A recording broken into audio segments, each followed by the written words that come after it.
በጣም አመሰግናለሁ። ይኸው በእናንተ ኢንፎርሜሽን መሰረት ጥሩ ስራዎችን እየሰራሁኝ ይገኛለሁ። ይሄ ከጀርባ የምትመለከቱት ድርጅት ሩሃ ሜዲካል ካምፓስ ይባላል።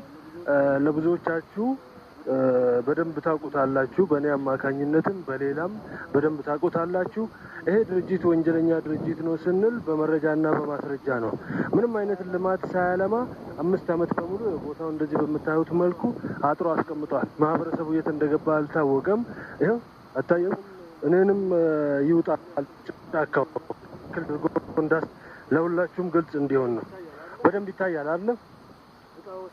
በጣም አመሰግናለሁ። ለማንኛውም ዛሬ መልእክት ላስተላልፍ የመጣሁት ተናግለው በዚህ መልክ አጥሮ ማስቀመጥ ማለት ምን ማለት እንደሆነ ለኔም አልገባኝም። ይሄው በጣም አመሰግናለሁ።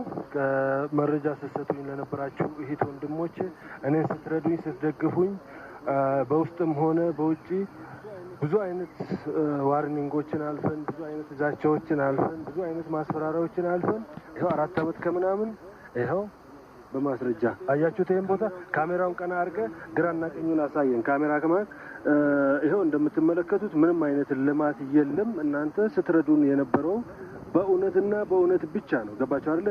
የድርጅቱን ስም ለማጥፋት የመንግስትም ስም ለማጥፋት ተጨማሪ ሌላ ጉዳይ ፈልገን ሳይሆን ያጣነው ነገር ስላለ ነው። 4 ዓመት ከምናምን ጥርሳችን ነክሰን ስንታገል በጣም ብዙ ነገር መስዋዕትነት ስንከፍል የነበር ነው። ለዚህ ጉዳይ ነው።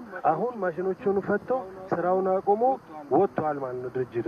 ስለዚህ ቦታውን መንግስት መረከቡን ሊያሳውቀን ይገባል። ለኛም ተገቢውን ነገር ልናገኝ ይገባል። እኛ የምንፈልገው ብዙ ነገር አይደለም፣ መተኛ ነው። አለቀ በቃ። ብዙዎቻችን የምንፈልገው መተኛና መተኛ ነው። ሌላ የምንቀብጥበት እንዲህ ምናምን አንልም። ገባችሁ አይደል? መተኛ ነው ያጣነው። ያቺን መተኛ አይደለም ብዙ ነገር ጎሎበት ቦሌ መምጫ የታክሲ ያሌለው ሰው አለ። ስለሆነ ከዚህ ቦታ የተፈናቀለ ሰው እና ለማንኛውም ተገቢውን ምላሽ የፌዴራል መንግስት ሊሰጠን ይገባል። ተገቢውን ምላሽ። ይሄን ቦታ 4 ዓመት ከምናምን መስዋዕትነት ስንከፍልበት ብዙ ነገራችን ያጣንበት ቦታ ነው። ምንም አይነት ስራ አልተሰራም። ይሄ ማሽንም ይሄ ምናምኑም የቻይና ነው። ምንም የዚህ ድርጅት ንብረት የለም ማለት ነው። ገባችሁ አይደል? ይሄ ለምን ዝም እንደተባለ ምን እንደተፈለገ ለኔ ሊገባኝ አልቻለም። ላውቀው አልቻልኩኝም።